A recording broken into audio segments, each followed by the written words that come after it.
Halo Sobat AMD, kembali lagi bersama kami di podcast Titik Labu.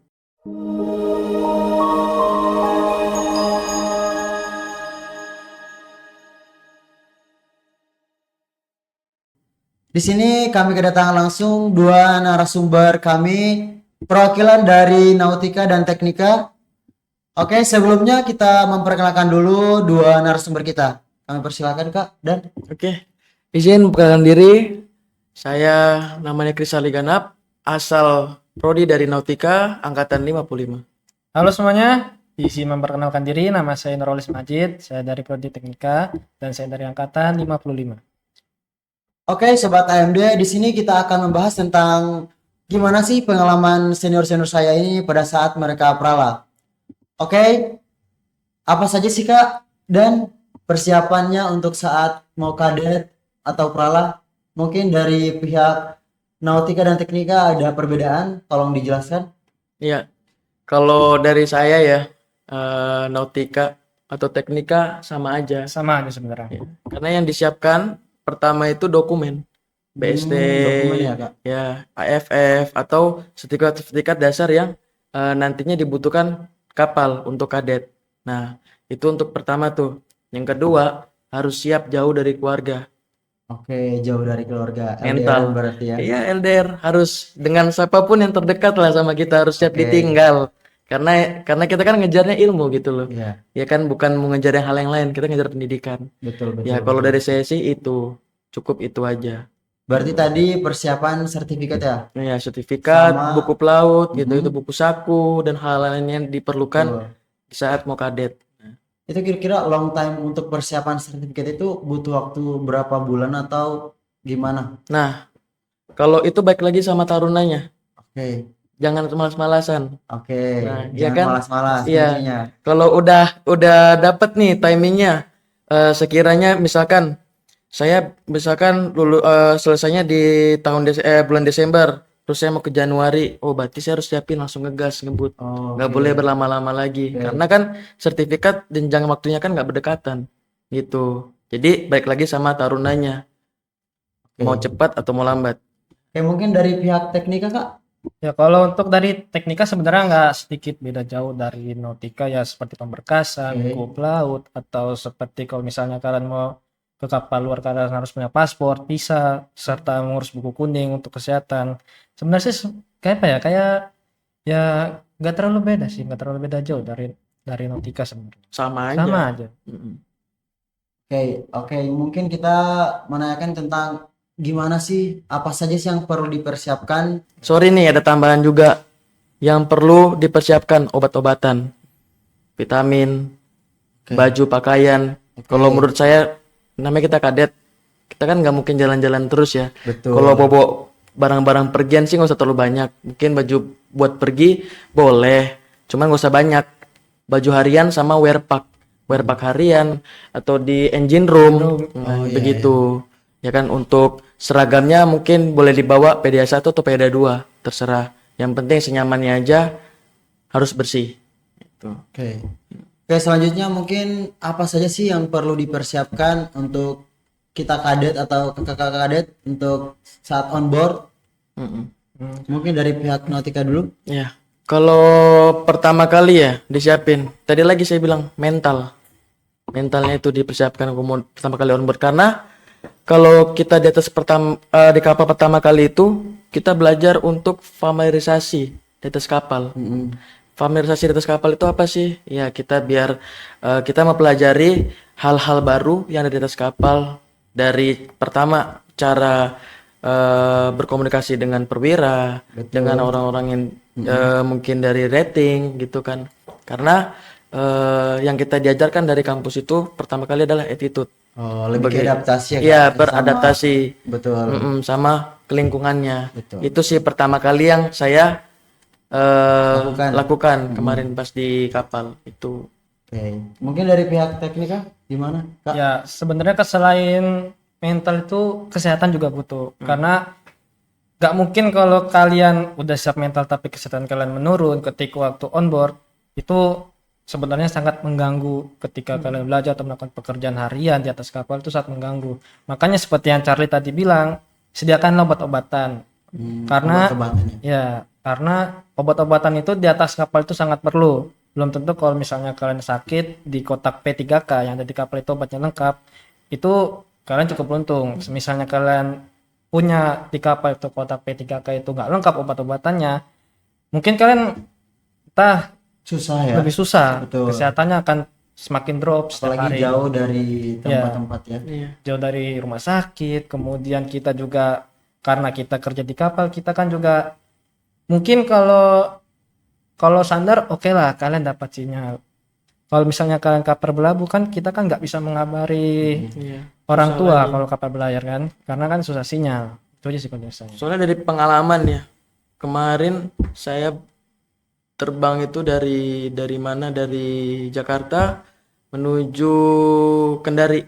Itu Oke, kan, Kendari. ya Kendari itu kan tambahan plus sejam. Kita kan dari WIB ke Wita kan, Betul. otomatis kaget dong yang nggak Ya, biasa. betul Ya. sekali. Tambah sejam ya. Itu naik dari atas kapal, bukannya langsung disuruh istirahat, tapi langsung suruh kerja, langsung belajar. Jadi Berarti langsung beradaptasi langsung. langsung beradaptasi langsung. Makanya kita harus siapkan mental sama yang dibilang Holis juga, kesehatan penting dijaga karena kita tahu ini bakal lelah gitu loh.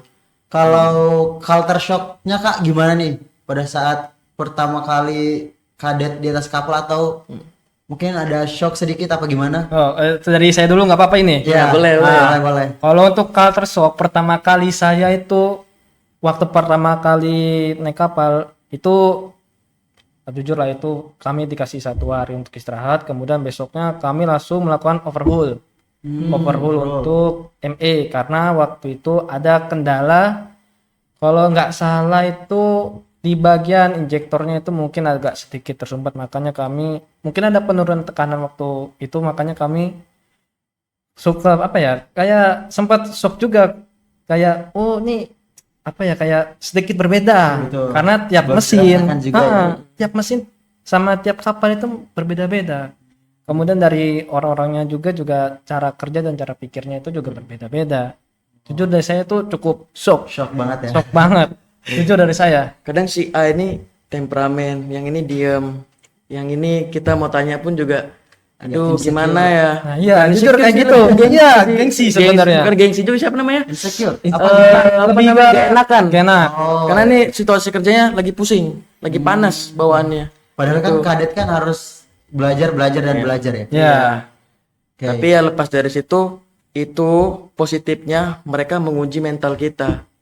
Gitu. Apakah orang ini bisa dibawa kerja di bawah tekanan? Makanya kadang-kadang kan ada namanya under pressure. Nah, seperti itu. Oke.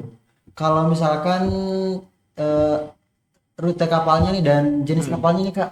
Oh kalau Karena soalnya kan teman-teman belum tahu nih. Ya. ya Mungkin bisa dijelaskan. Kalau dari saya, sebelumnya saya dari perusahaan Lumoso. Heeh. Kapal saya itu namanya MV Lumoso Jaya. Wow. Ya, muatannya hanya ini batu bara. Batu bara ya. Jenis kapalnya Balkarir. Karir. Balkarir. Nah, kalau saya tadi pertanyaan rute pelayaran ya. Betul. Rute pelayaran ya. Rute pelayaran saya itu pertama dari Kendari ke Taboneo. Oh, Taboneo balik lagi ke Balikpapan untuk muat. Ya, untuk muatnya di Balikpapan, Muara Jawa.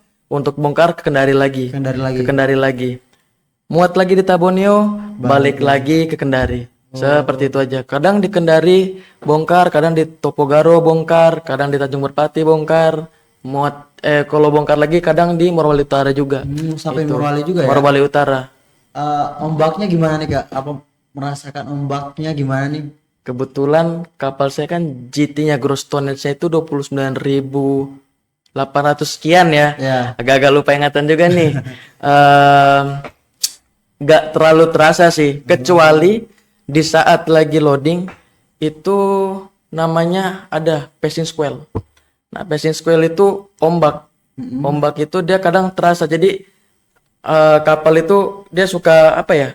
Ngalun gitu dia ngikut. Di faktornya karena ombak. Iya, karena ombak. Kadang kan suka tongkang Berarti sebelah lumayan kiri juga kanan ya. lagi muat tuh bertabrakan, jadi kayak masih terasa lah. Ombak-ombaknya itu gimana. Cara Kakak bisa menyesuaikan dengan ombak itu gimana nih? Kan nggak semua pelaut kan bisa tahan ombak ya. Kita Iya, kan beda-beda ya. betul. Gimana tuh caranya Kak? Tips and triknya melawan ombak Kalau saya pribadi mungkin nggak gampang mabuk laut ya, tapi karena saya ngelihat teman-teman yang lain biasanya pakai antimo, Oh, obat. pakai antimo. Ya, Ya. Kembali lagi di persiapan tadi ya. iya persiapan tadi di Obat-obatan. awal obat-obatannya. Ya, sedikit. Nah, kalau teman dari saya, kalau semisal kalau kalian udah minum antimo berapa saat itu masih nggak muat, utamakan perut kalian itu diisi pakai nasi. Terisi ya. Ya, maupun kalian muntah, tapi tetap isi lagi supaya apa? Perut nggak kosong. Karena banyak pelatih itu muntah, itu dia nggak mau isi nasi. Jadi mungkin bisa lah sakit tipes sampai udah itu berapa hari itu. Jujur, ini satu pengalaman saya. Ini karena saya punya jurumudi, dia emang mabuk laut lah. Dia udah minum tolak angin, sasetan itu dia.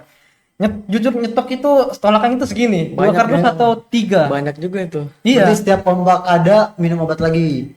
Ya, jujur kalau mabok dia minum karena kebetulan JT kapal saya itu kecil, sekitaran 1.300.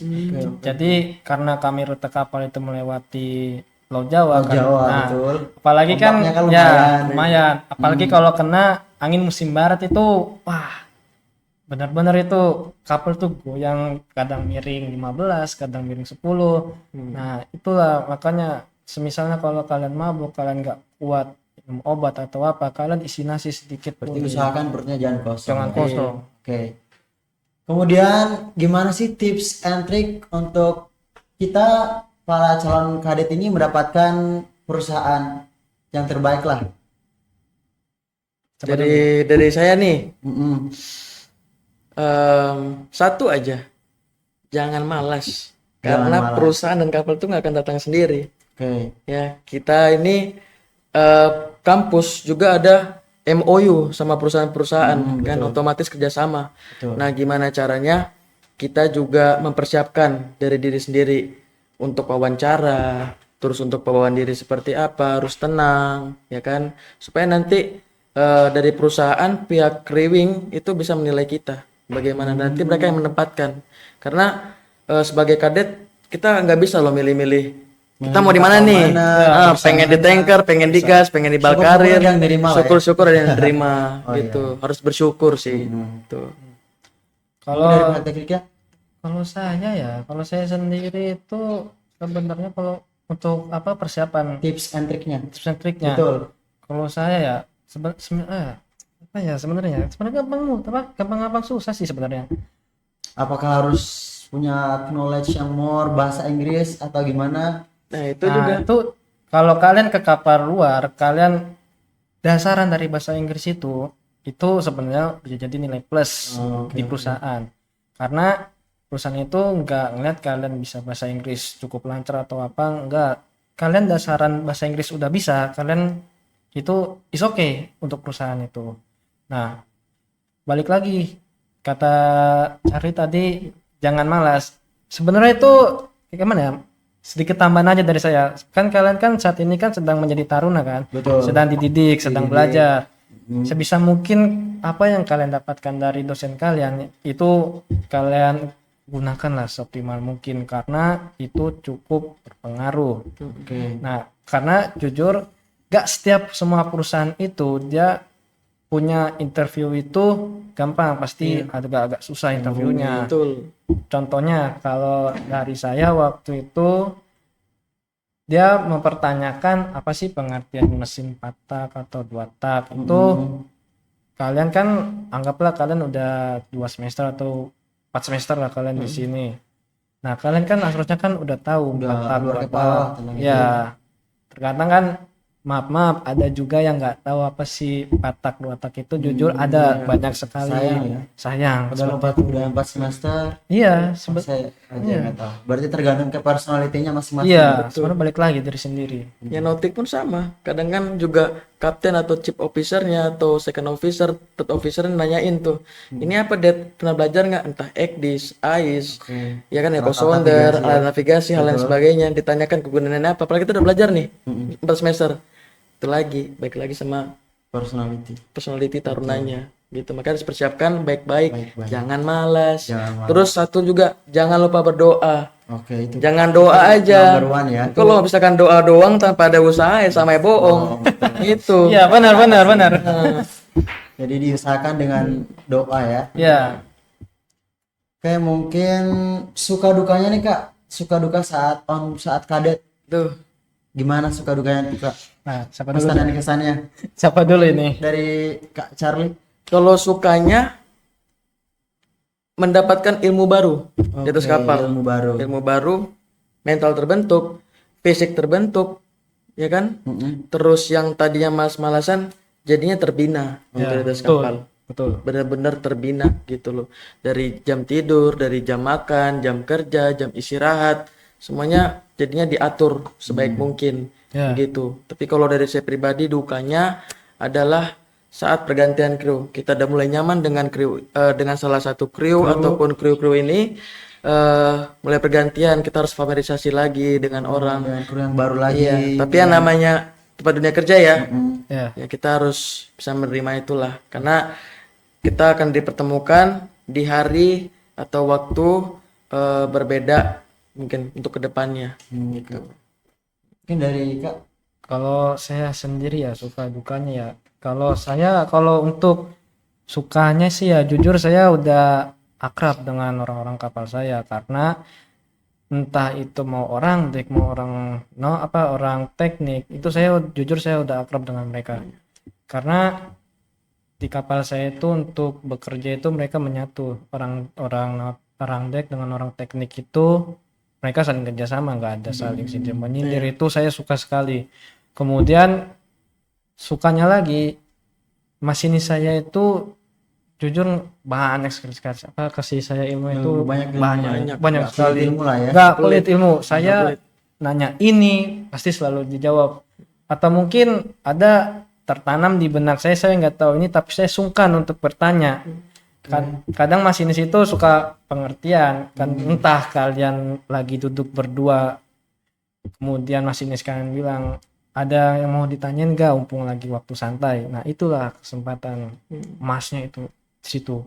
Kalau untuk dukanya ya kalau duka sih jujur banyak sekali kalau untuk duka. Duka Iya. kadet ya. Iya, entah dari seperti Charlie bilang pergantian kru atau dari cara kita kerja di atas kapal itu banyak sekali karena Banyak perbedaan juga kan. banyak Baru perbedaan pertama juga. kali juga. Iya, karena gimana ya? Soalnya belum pernah saya ngerasain ini di darat, tapi saya ngerasainnya di laut. Di laut, Nah, betul. itu kayak gimana? Kayak First impression lah. first impression. First time-nya juga Iya, lah. first time-nya. Waktu pergantianku jujur saya nangis karena itu Saking dekatnya saking ya. dekatnya. Saya dengan jurumudi saya dekat. Saya dengan oiler saya dekat. Kayak keluarga lah. Keluarga. Ya, betul. Apalagi satu kapal kan. Iya. Nangis yang dimaksud bukan nangis sesuka kan ya, bukan. Iya, enggak. Nangis Kak benar keluarga banget. Iya, kayak keluarga. Jujur kayak gimana ya? Kayak wah, ini kan kayak keluarga kedua kita lah setelah di rumah. Setelah di rumah. Makanya itu saya kadang setelah mereka udah pindah kapal atau pindah perusahaan saya sering komunikasi dengan mereka karena gimana ya silaturahmi menjaga hubungan baik lah dengan mereka. Yang saya bilang tadi, dimanapun tempat akan dipertemukan lagi di waktu yang tepat. Iya. Waktu tentu itu. Oke, Kak, dan sebelum kita closing mungkin ada sarannya kepada adik-adik kami atau kepada saya sendiri. Mungkin sarannya Kak. Dan Siapa dulu nih? Silakan. Oke, dari aku dulu ya. Iya. oke. Kalau untuk kalian buat adik-adik atau kalian akan menjalankan perala, belajarlah kalian sebaik mungkin atas kapal karena apa yang kalian dapatkan di kapal itu justru akan menjadi tolak ukur kalian nanti untuk masuk di perusahaan-perusahaan entah kalian masuk di dalam perusahaan lokal atau luar atau mungkin kalian bisa masuk ke offshore yang menjadi incaran kalian selama ini. Amin. Nah, itu kalian jujur sama diri kalian sendiri kalian belajar lah kalian butuh ilmu itu beneran saya nggak bohong kalian sangat butuh apa yang kalian dapatkan di kampus apa yang kalian dapatkan di kapal itu kalian sangat butuh nanti itu aja sih dari saya. Mungkin dari Kak Charlie. Dari saya saran ya. Yang pertama itu kalian ambil contoh baik dari senior. Ambil positifnya, buang negatifnya. Negatifnya. Jangan apa-apa main diambil kesimpulannya sendiri. Ya, betul. Kalau kalian bingung, kalian bisa tanya sama senior kalian tadi, coach atau di mes, atau yang senior yang mungkin Satu dari keluarga daerah. sendiri satu daerah. Betul. Bisa juga seperti itu kan. Mental dipersiapkan, baik lagi sama mental, attitude, mau dimanapun tempat. Kalau adik nih, anda ya, Siap, yang sekalian siap, nih, Dan. kalau kalian ilmunya tinggi tapi nggak ada attitude, sama aja bohong. Ya, betul. Serius. Yang pertama itu attitude. Attitude, mental, tuh sama fisik harus dong, Ya, ya kan? lagi menghadapi Tuh. ombak ya. Iya. Iya, itu Tapi sangat jangan perlu. sampai lah, Karena itu- amit, jangan dong. Amin. Ya, ya kalau saran dari saya sih itu aja. Dan selebihnya untuk ilmu berjalan sesuai waktu. Ya itu. Terus apa namanya? Tetap respect dengan siapapun orang itu. Karena dirimu kalau mau dihormati dengan orang, minimal hormati dulu orang lain. Betul. Ya, begitu aja dari saya. Ya. Tuh. Oke guys, mungkin cukup itu saja pembahasan dari kami. Nantikan selalu podcast selanjutnya hanya di Titik Labu. Salam sobat AMD.